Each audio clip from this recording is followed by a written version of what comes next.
Not only is goal setting like dialing a phone number, but it's also like a whole new language. At first, you're bound to make some mistakes using a new language, and that's normal. In terms of setting goals, it's happened to me too. There have been times when I thought I was communicating my desires in a goal statement very clearly, but instead they turned into circumstances that I never intended at all. That's okay, it's part of the learning process. Now, let's get a little ridiculous. Imagine going to a Spanish country with nothing more than a basic understanding of the Spanish language and an English-Spanish translation handbook. So you arrive in the foreign country and climb into the taxi cab. You open your book and intend to tell the driver, I want to go someplace quiet and beautiful where I can feel the Spirit of God.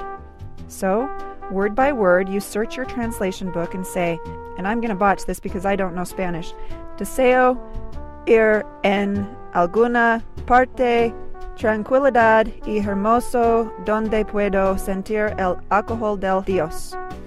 You spoke clearly and confidently, knowing that you said just what the book told you to say. What you didn't know was that the driver, who was a native of the country, heard, desire to go beautiful tranquility somewhere and where I can feel the alcohol of the God. Now let me ask you, where do you think he will take you? When you end up at a saloon instead of a botanical garden or church, you might look at your Spanish book and throw it away saying, this language doesn't work.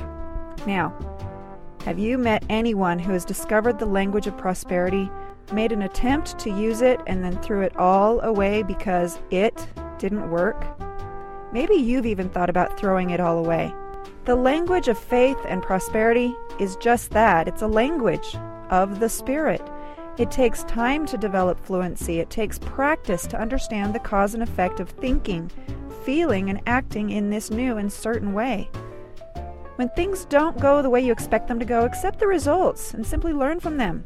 Take the lessons that are available in every challenge, in every setback, in every experience, and let them work in you so that you can get closer to your goal more accurately the next time. Don't throw away the principles that you know deep down are true, even if the results you get aren't what you expected them to be. When you end up at a saloon instead of a beautiful botanical garden, it wasn't because the book or the language didn't work. The language actually works perfectly. You simply missed one critical word, substituting the word for Holy Spirit with the Spanish word for spirits or alcohol. The words we choose as we set goals will also make a critical difference in the final outcome. Let me give you an example.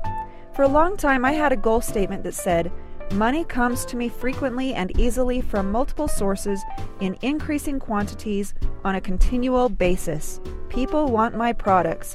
God helps his children through me. After about a year of using this statement as an affirmation, I realized that the part, people want my products, is exactly what I was getting. Thousands of people who wanted my products. But the goal stated that way doesn't exactly translate into revenue. That's when I changed my statement to more accurately reflect my true desire. People buy my products. God helps his children through me. See the difference? One word can make a big difference. It's a language thing. We communicate our desires and receive what we ask for. Ask and ye shall receive is a true principle, but this language of faith that we are trying to learn comes from a foreign culture, a way of life that perhaps we remember from somewhere long ago but has been temporarily forgotten in this mortal realm. Furthermore, it's important to remember that in God's culture or way of life, when someone asks him for increased faith, he doesn't necessarily deliver faith, but opportunities to exercise faith.